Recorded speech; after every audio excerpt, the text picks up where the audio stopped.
Perkenalkan, nama saya Ryoma. Saya akan menjelaskan temuan bug di form data mahasiswa ini. Secara garis besar, kode ini memiliki struktur visual dasar, namun masih memiliki celah dari sisi standar penulisan antarmuka hingga fungsionalitasnya. Mari kita mulai dari bug yang pertama, yaitu struktur penulisan HTML-nya. Jika kita perhatikan di bagian atas kode, penempatan tag berada di luar tag. Ini adalah praktik penulisan yang keliru menurut standar HTML. Agar halaman web dapat diproses dengan benar dan optimal oleh peramban, seluruh aturan CSS internal wajib diletakkan di dalam tag. Bug kedua berhubungan dengan tampilan. Di blok CSS, saya menemukan deklarasi input width 100, itu yang ini. Tujuan awalnya mungkin baik, yakni membuat kolom pengisian teks menjadi lebar dan rapi, namun selektor ini terlalu umum. Imbasnya, elemen radio button pada pilihan jenis kelamin ikut dipaksa melebar hingga 100% mengikuti layar. Ini menyebabkan bentuk bulat dari radio button menjadi rusak dan letaknya tidak beraturan. Selanjutnya kita masuk ke bug fungsional. Kita melihat bagian kolom tanggal lahir.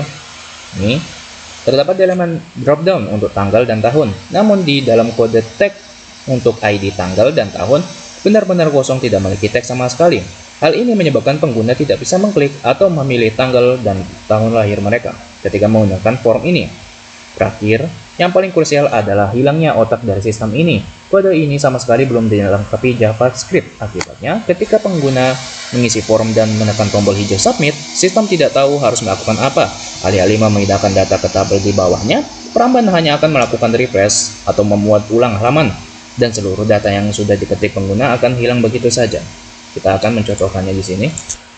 Kita memasuki name dengan nama siapa, alamat di mana, jenis kelaminnya kita pencet ini, tanggal lahirnya kita ketik tidak ada, kita bulannya masih bisa milih, dan tahunnya tidak ada. Kita akan memasuki passwordnya, kita pencet submit dan tidak apa-apa terjadi.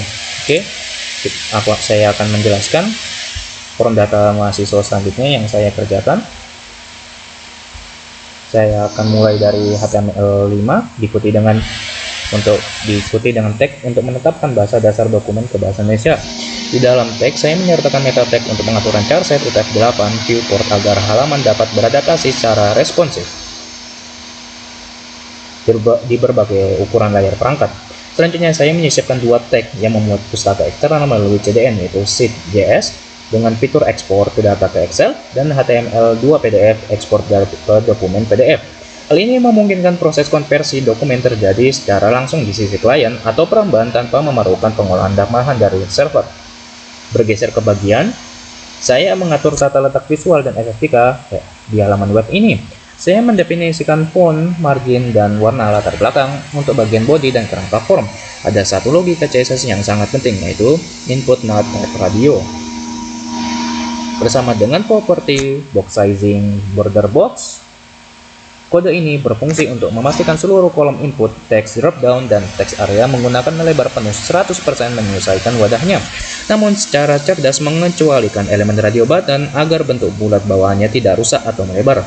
Di bagian bawah pengaturan CSS ini, saya mendesain gaya untuk berbagai jenis tombol serta mengatur tabel HTML agar memiliki batas garis tunggal yang rapi menggunakan aturan border collapse. Memasuki teks, saya menyusun struktur antarmuka pengguna yang dimulai dengan tag ber-ID form mahasiswa. Saya secara konsisten menghubungkan setiap tag dengan elemen inputnya melalui atribut for, sehingga ketika teks label diklik, area input akan otomatis aktif.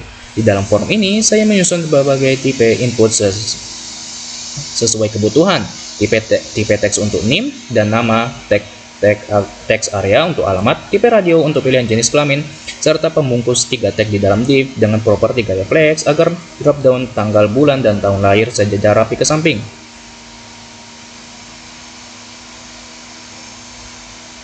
Untuk keamanan antarmuka, saya menggunakan input bertipe password agar karakter sandi yang dimasukkan tersamarkan. Form ini kemudian ditutup dengan dua tombol bertipe submit untuk mengirim data dan reset untuk mengesahkan formulir. Tepat di bawah struktur form, saya meletakkan tombol-tombol ekspor dan kerangka tabel dengan ID table body yang disiapkan sebagai wadah kosong penampung data. Oke. Kita masuk ke bagian akhir. Bagian terakhir ada logika interaktivitas sistem yang berada di dalam tag. Pertama, saya menggunakan perulangan atau looping JavaScript untuk mengisi opsi drop down tanggal dari angka 1 hingga 31 serta perulangan untuk opsi tahun secara dinamis yang dihitung mundur dari tahun saat ini hingga tahun 1970. Setelah itu saya menambahkan event listener pada elemen form yang beraksi ketika formulir disubmit. Fungsi ini diawali dengan prevent default untuk menahan perilaku bawaan perambahan agar halaman tidak termuat ulang refresh selanjutnya. Program akan mengambil seluruh nilai dari ID input, menggabungkannya, dan menggunakan metode insert row nilai dari ID input, menggabungkannya dengan menggunakan metode insert row untuk menyisipkan baris HTML baru ke dalam tabel secara langsung.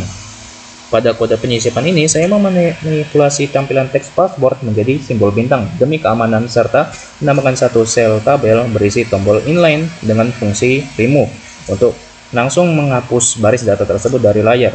Setelah data berhasil disuntikan ke dalam tabel, perintah disresert dipanggil untuk membersihkan kembali seluruh area input. Sebagai penutup kode, saya mendefinisikan dua fungsi khusus untuk mengekspor data yang sudah masuk ke dalam tabel, yaitu ekspor ke Excel dan ekspor ke PDF. Kedua fungsi ini beroperasi dengan logika perlindungan data yang sama. Sistem diawali dengan mengcloning atau menduplikasi tabel utama secara utuh menggunakan perintah cloud not true. Pada salinan tabel di memori tersebut, saya menggunakan metode query selector all untuk perulangan for each untuk menghapus elemen pada bagian kolom aksi.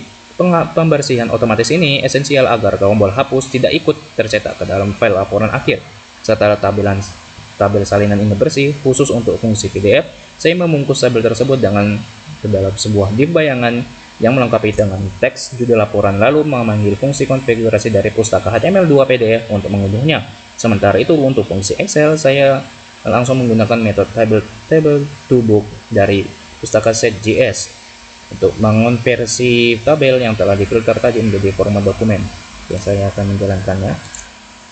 Kita masukin name, nama siapa, alamat di mana, jenis kelaminnya kita masukin pria, tanggal lahirnya kita masukin 30, bulannya kita masukin September, tahunnya bisa sampai 170, passwordnya 123, submit.